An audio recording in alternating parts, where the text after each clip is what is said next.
स्वागत आहे आपल्या सर्वांचे moral stories in Marathi for kids पॉडकास्टच्या दुनियेमध्ये.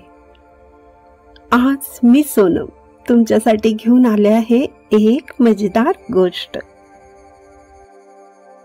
गोष्टीचं नाव आहे कोल्ह्याची फजिती.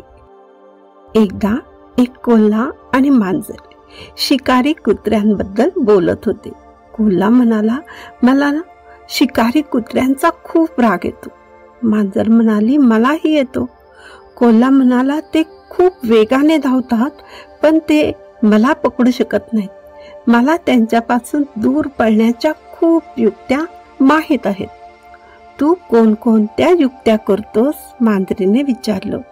अनेक युक्त्या, कोल्हा फुशारकी मारत म्हणाला.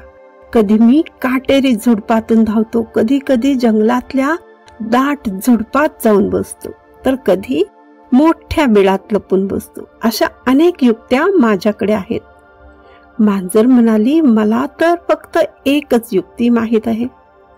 अरे अरे, फक्त एकच युक्ती? ती कोणती आहे? कोल्ह्याने विचारले. बघच आता मी तीच युक्ती करणार आहे. ते पहा, शिकारी कुत्रे इकडेच येत आहेत. असे म्हणत मांजर जवळच्याच एका झाडावर चढून बसली. तिथे ती शिकारी कुत्र्यांपासून अगदी सुरक्षित राहिली. शिकारी कुत्र्यांनी कोल्ह्याचा पाठलाग सुरू केला. कोल्हा एकामागून एक युक्त्या वापरत होता, पण त्याचा काहीही उपयोग झाला नाही. अखेरीस शिकारी कुत्र्यांनी कोल्ह्याला पकडले आणि ठार मारले.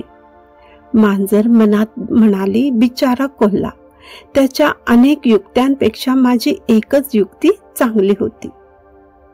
तात्पर्य, कोणत्याही एका विषयात प्रवीण व्हा, नाहीतर एक ना धड बराबर चिंध्या. मग कशी वाटली ही गोष्ट? माझ्या आवाजात म्हणजे सोनमच्या आवाजात. जर ही गोष्ट तुम्हाला आवडली असेल तर या पॉडकास्टला फॉलो करून रेट करायला सुद्धा विसरू नका. पुन्हा भेटूया नवीन गोष्टीमध्ये. धन्यवाद.